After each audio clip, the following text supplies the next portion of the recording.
যারা একটি প্রশ্ন করেন যে বিগত ১৫ বছরে বিএনপি কি করেছে? বিএনপির নামে ১,৪২,০০০ মামলা এবং আসামি করা হয় প্রায় ৫০ লক্ষ। তো এই মামলাগুলো বিএনপি নেতাকর্মীদের নামে দেওয়ার পরেও বিএনপি কিন্তু মাথা উঁচু করে দাঁড়িয়ে তারা রাজপথে ছিল এবং রাজপথ এই ১৫ বছর তারা রাজপথে জবাব দিয়েছে। আওয়ামী লীগের প্রত্যেকটি দুঃশাসন, প্রত্যেকটি নির্বাচন, অবৈধ নির্বাচনগুলোর বিরুদ্ধে কিন্তু তারা সোচ্চার ছিলেন। যারা বলছেন বিএনপি ১৫ বছর কেন পারল না? বিএনপির এমন নেতা আছে যারা ১৫ বছর বাড়িতেই যেতে পারতেন না। তারা পালিয়ে বেড়াতেন এবং প্রায় ৫ লক্ষ নেতাকর্মীকে সারা বাংলাদেশে গ্রেপ্তার করা হয়। এরপর বিএনপির মহাসচিব যারা সিনিয়র নেতা রয়েছেন, স্থায়ী কমিটিতে রয়েছেন, বিএনপির মহাসচিবের নামে ৯৮টি মামলা দেওয়া হয়। বিএনপির যুগ্ম মহাসচিব হাবিবুর নবী সোহেল তিনি মাসে আদালতে ২৩ দিন, মানে এটি একটি রুটিন ছিল বিএনপি নেতা কর্মীদের। সকাল হলেই তারা আদালতে এবং এক এক দিনে ৪টা ৫টা মামলার শুনানি মারত না। আইন শৃঙ্খলা রক্ষাকারী বাহিনী রাতে বাড়িতে গিয়ে তাদের তল্লাশি করত, তাদের গ্রেপ্তার করত। তো নেতা কর্মীরা পালিয়ে থেকেও তারা কিন্তু তাদের সংগঠন, তাদের অঙ্গ সহযোগী সংগঠনগুলো তাদের কার্যক্রম চালিয়ে গেছে। ২৮শে অক্টোবরের পরে বিএনপি নেতাকর্মীদের সারা বাংলাদেশে ১৬০০ মামলা দায়ের করা হয় শুধু ২৮শে অক্টোবরের পরে। বিএনপি যে চূড়ান্ত আন্দোলনের ডাক দেয় সেখানে ১৫০০ মামলা করা হয় এবং সারা বাংলাদেশে প্রায় ১৪,০০০ নেতাকর্মী গ্রেপ্তার করা হয় এবং পুলিশি নির্যাতনে ২৮শে অক্টোবরের সময় প্রায় ১৪ জন লোক মারা যায়। তারপরেও কিন্তু বিএনপি দাঁড়িয়েছিল। তারপরে বিএনপির আন্দোলন নিয়ে মানুষের ব্যাপক সমালোচনা আপনি করতেই পারেন। বিএনপি পারে নাই। ১৭ তারিখের পরে ১৮ তারিখের পরে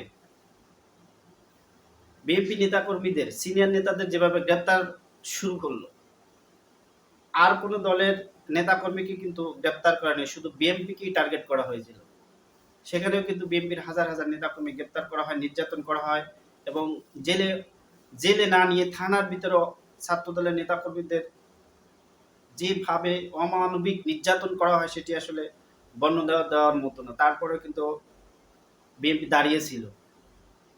বিএনপির এই আন্দোলনে সবাই বিএনপির দিকে তাকিয়েছিল। বিএনপি রাজপথে নামলে এই আন্দোলন সফল হয়। বিএনপি কিন্তু তখনই সেই কাজটি করেছে। তো বিএনপিকে নিয়ে শুধু একটি কথাই মানুষ বলে, বালুর ট্রাক, যেটি তারা সরাতে পারেনি, বেগম জিয়াকে মুক্ত করতে পারেনি। তারা কিন্তু চেষ্টা করেছে।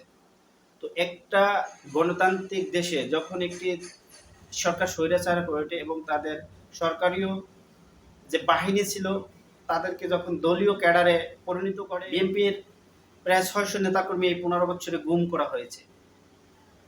তাদের পরিবার তাদের লাশটিও খুঁজে পায়নি। তো বিএনপি তারপরেও নির্মম নির্যাতন, নিপীড়ন সহ্য করেও কিন্তু বিএনপি দাঁড়িয়েছিল।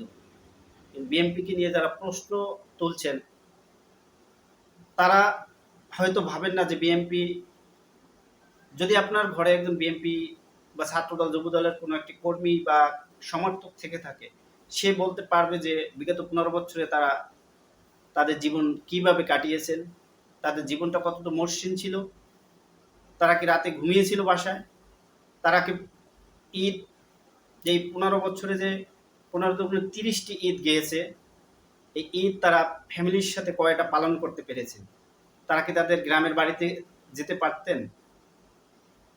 প্রত্যেকটি এমপি ক্যান্ডিডেট ছাড়া যারা ছিলেন তাদের যে নির্বাচনী এলাকা, তারা কিন্তু সেখানে যেতে পারতেন না।